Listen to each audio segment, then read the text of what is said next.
은혜 받으실 하나님의 말씀은 민수기 3장 14절부터 39절까지 말씀입니다. 구약성경 197면 전후에 있습니다. 민수기 3장 14절로 39절까지 말씀 한 절씩 교독하시고 마지막 39절은 함께 읽도록 하겠습니다.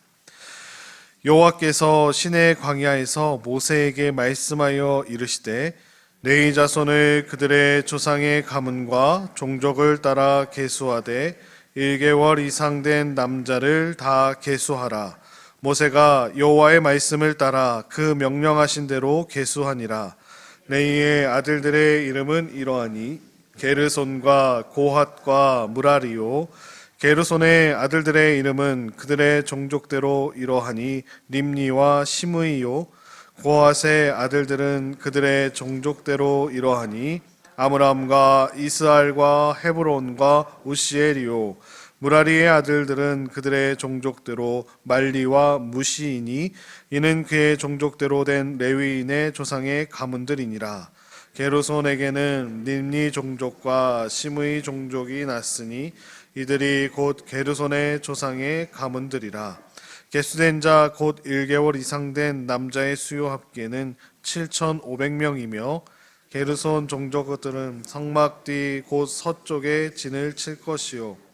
라헬의 아들 엘리아삽은 게르손 사람의 조상의 가문의 지휘관이 될 것이며 게르손 자손이 회막에서 맡은 일은 성막과 장막과 그 덮개와 회막 휘장문과 뜰의 휘장과 및 성막과 제단 사방에 있는 뜰의 휘장문과 그 모든 것에 쓰는 줄들이니라.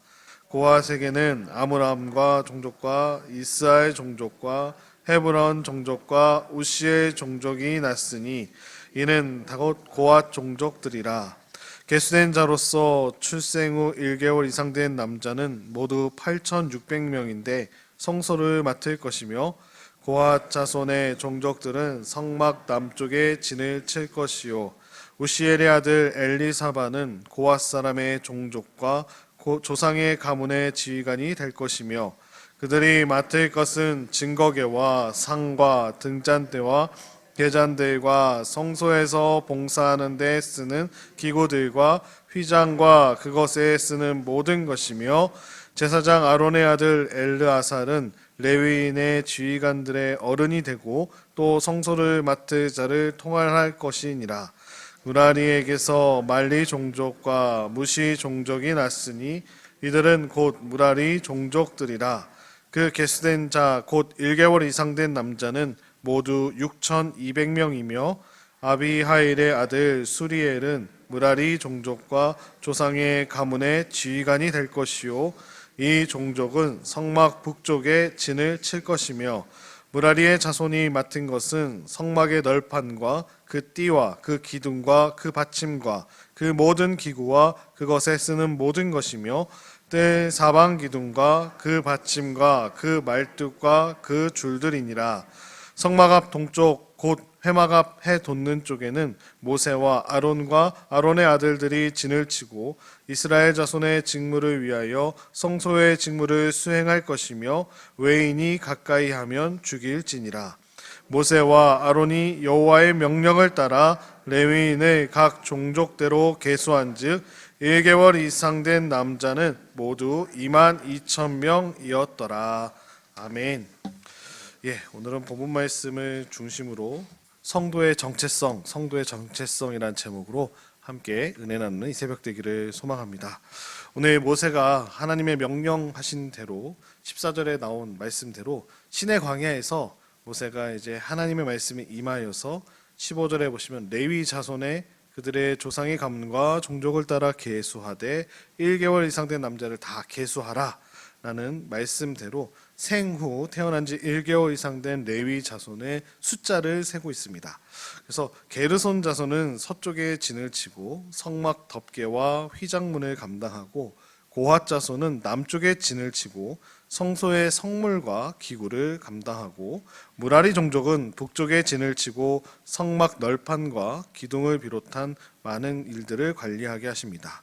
또 아론 가문은 동쪽 해 돋는 쪽 가장 영예로운 곳에서 성소의 직무를 이제 모세와 아론과 아론의 아들들이 수행하게 하시는 말씀이 오늘 본문에 나오는 말씀입니다.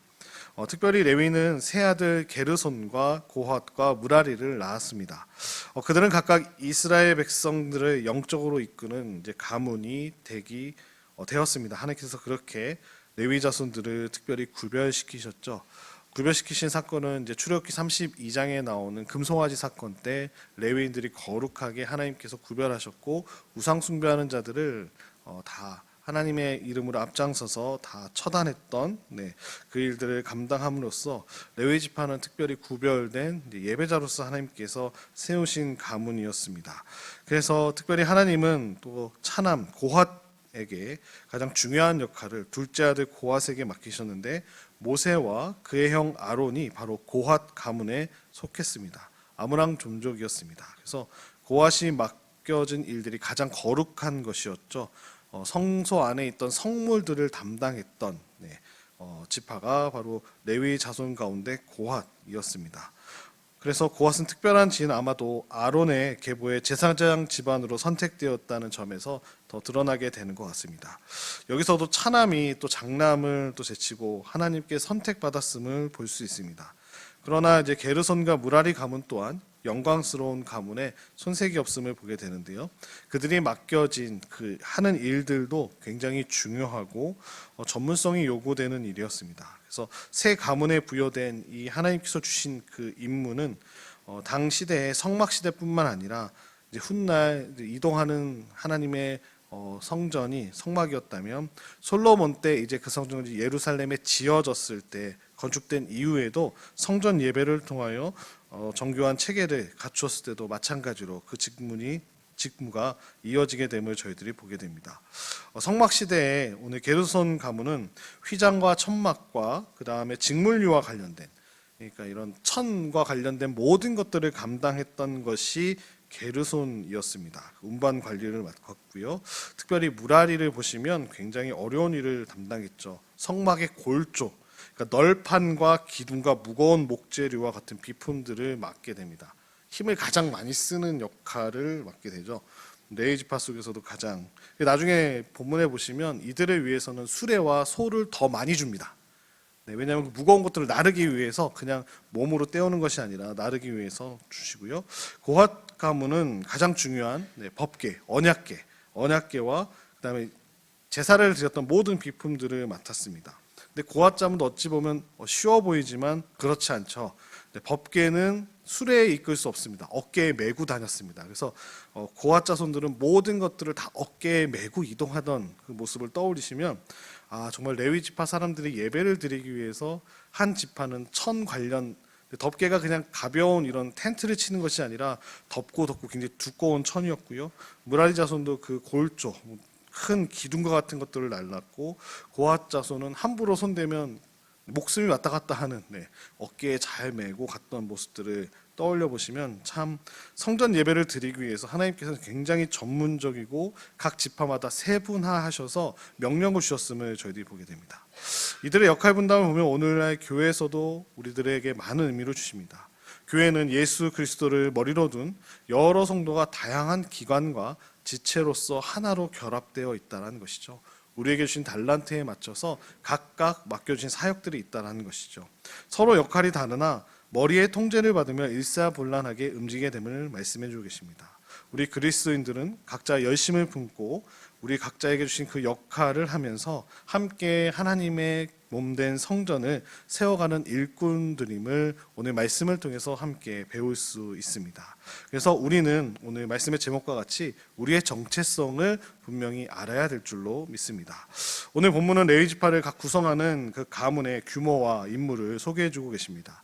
레위인은 특별히 구별되어 하나님께 바쳐진 사람들이었습니다. 그들의 정체성은 오늘 성도에 한번 비춰서 본다면 우리의 정체성을 바르게 알 수 있고 그 정체성을 가지고 거룩하게 이 땅 가운데 하나님의 자녀로서 우리의 신앙을 지킬 것을 도전받을 수 있습니다. 두 가지 정도로 말씀을 좀 나누고자 하는데요. 첫 번째로는 모든 생애가 하나님께 드려진 존귀한 사람들이었는 것이죠. 하나님은 이스라엘의 각 지파에서 1장에 보시면 1장 26절부터 46절에 저희들 함께 나왔던 것처럼 20세 이상 싸움에 나갈 만한 남자의 수를 계수하게 하셨습니다. 인구수를 파악하게 되죠. 그런데 레위 지파는 1개월 이상 된 남자를 다 계수하라고 명령하고 계십니다. 일반 지파들은 20살 이상 전쟁에 나갈 때 레위인들은 왜 1개월 이상일까라는 의문이 떠오르게 됩니다. 인구조사의 기준이 이처럼 달랐던 이유는 그들의 임무가 달랐기 때문입니다.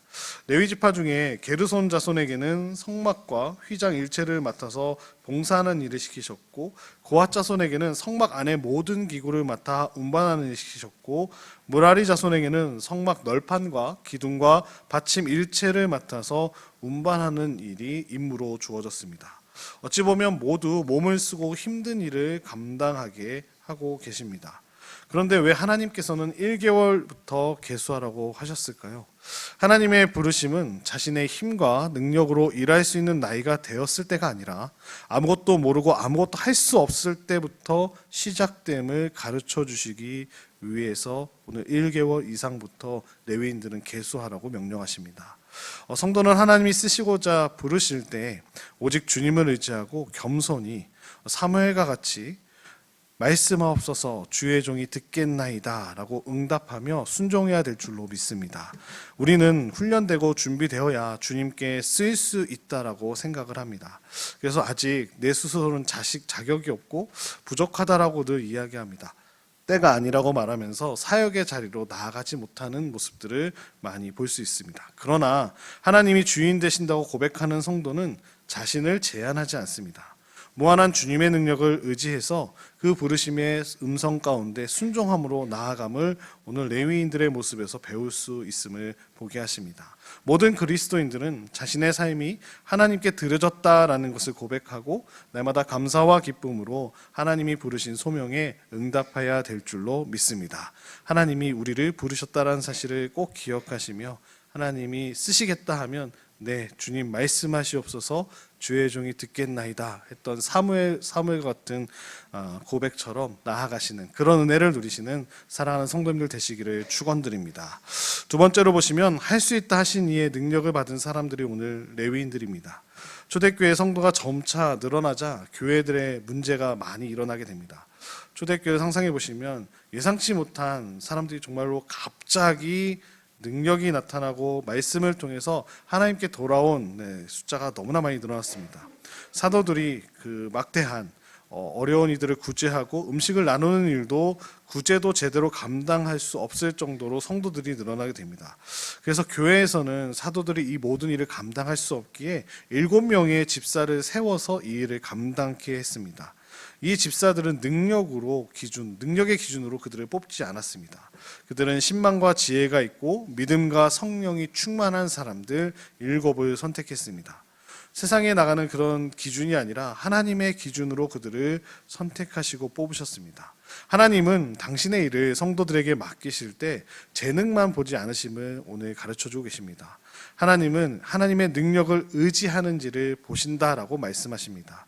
오늘 하나님은 성막과 관련된 일을 레위 지파에게 맡기셨을 때 가문의 기준으로 삼으셨습니다.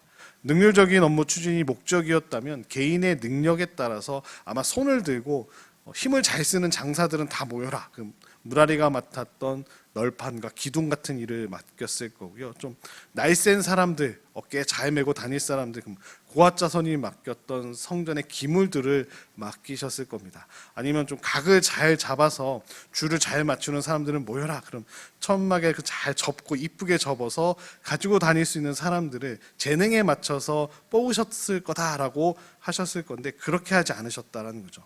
개인의 능력이 기준이 되지 않았습니다. 고핫 자손과 무라리 자손들은 모두 힘이 장사여서 무거운 그 기물들을 운반하는 업무를 감당했던 것이 아니고 게르손 자손들은 모두 세밀해서 성막과 휘장 일체를 담당했던 것도 아님을 말씀해 주고 계십니다. 하나님을 섬김으로 하나님의 영광을 드러내고 싶어하는 성도들에게 은사를 선물로 부어주셨기 때문에 많이 드리고 싶고 더욱 섬기고 싶어하는 성도들에게 하나님은 성령의 은사를 주셔서 모든 것을 할 수 있게 하셨다라고 성경은 말씀하고 계십니다. 빌립보서 4장 13절 말씀대로 내게 능력 주시는 자는 내가 모든 것을 할 수 있다 라고 고백했던 바울의 고백처럼 그 바울이 그렇게 고백할 수 있었던 것은 비천에도 처하고 낮은 데도 처하고 높은 데도 했던 모든 것을 감당했던 그가 결국 고백할 수 있었던 것은 하나님께서 나를 통하여 일하신다라는 것을 말씀해 주시고 있습니다. 또 하나님은 부족함이었고 아무 무탈한 상황 속에서도 섬김의 자리로 부르시지 않았습니다. 조건과 상황이 맞을 때도 있지만 전혀 그렇지 않을 때가 더 많기 때문입니다.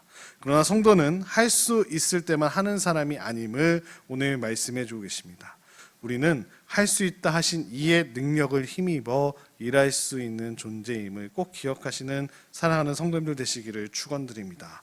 그래서 우리는 자신의 삶의 시간 중에 얼마를 떼어 헌신할 수 있는 사람이 아니죠. 주님은 우리의 삶 전체를 당신과 함께 하시기를 바라신다라고 말씀하십니다. 주님과 함께하는 시간이 바로 영원한 생명을 누리는 시간입니다. 우리의 조건이 맞고 우리의 상황이 허락되어지고 능력이 될 때만 헌신하는 것이 아님을 오늘 본문은 말씀하십니다. 성도는 능력을 주시는 하나님께서 할 수 있다 하시기에 즐거이 헌신하는 사람인 줄로 믿습니다. 그래서 저희들이 하나님은 오늘날 우리를 하나님의 나라를 위한 봉사도로 레위인으로 부르시고 각자에게 책임과 직분을 맡겨주셨음을 보게 됩니다. 구약시대 레위인들은 하나님의 성막과 관련한 맡은 직무를 충실히 충성했듯이 우리 역시 하나님께서 나에게 맡겨주신 일에 충성해야 될 줄로 믿습니다. 그래서 하나님의 사명을 맡은 우리는 오직 하나님 앞에 충성으로 응답해야 될 줄로 믿습니다. 오늘 레위인들은 다른 12지파의 백성들 대신 하나님께 바쳐진 자들이었습니다. 1개월 이상 계수됨으로 말미암아 정말 갓난아기잖아요. 갓난아기 때부터 숫자가 세워지고 하나님의 일들을 감당케 하셨습니다. 하나님이 레위인들을 세우신 이유는 레위인들의 존재 자체를 통해서 이스라엘로 하여금 하나님을 알게 하시고 이스라엘이 하나님께 드려진 민족임을 깨닫게 하기 위함이셨습니다. 그래서 지금 우리는 거룩한 백성인 우리 교회가 세워진 이유를 정확하게 말씀해 주시는 것과 일치한다는 것이죠. 세상 사람들에게 예수님을 가장 잘 알려줄 수 있는 사람이 누구일까요? 바로 저희들입니다. 그리스도인, 우리를 통하여 하나님의 영광을 볼 수 있고 하나님의 모습을 믿지 않는 자들은 볼 수 있습니다. 우리는 어떤 일을 하기 위해서 부르신 것이 아니라 그냥 우리 자체가 세상의 소금이요 빛으로서의 존재하기 위해 부름받으셨다라는 사실을 꼭 기억하시고 삶의 자리에서 레위인들과 같이 거룩한 자녀로서 오늘도 승리하시는 사랑하는 성도님들 되시기를 주님의 이름으로 축원드립니다. 그래서 오늘도 그 말씀을 붙드시고 승리하시는 모두가 되시기를 축원합니다. 함께 기도하시겠습니다. 참 좋으신 하나님 아버지 감사합니다. 오늘 레위 지파에 맡겨진 그 직무와 또 행하는 모든 일들을 통하여서 하나님께서 그들을 거룩하게 구별하여 불러주셨고 하나님의 사명을 맡겨주셨던 일들을 함께 나눴습니다. 저희의 삶의 자리에서 우리에게 주신 그 사명을 맡은 저희들도 날마다 하나님 앞에 충성함으로 나아가는 저희들 될 수 있도록 인도하여 주시고 사무엘처럼 말씀하옵소서 주의 종이 듣겠나이다 주의 음성에 날마다 순종함으로 주의 부르심 앞에 날마다 한 걸음 한 걸음 나아가는 저희들 될 수 있도록 은혜 더하여 주옵소서. 세상의 빛과 소금의 역할을 감당하는 저희들 되게 하시고 항상 삶의 자리에서 레위인처럼 거룩하고 구별된 자로서 예배자로 주 앞에 나아가는 사랑하는 우리 모든 성도님들 될 수 있도록 오늘 하루의 삶도 지켜주시고 모든 가정과 일터와 사업장 가운데 하나님의 은혜 가운데 나아가는 사랑하는 우리 모든 성도님들의 삶이 될 수 있도록 인도하여 주옵소서. 감사드리며 우리 구주 예수 그리스도의 이름으로 간절히 기도드리옵나이다. 아멘.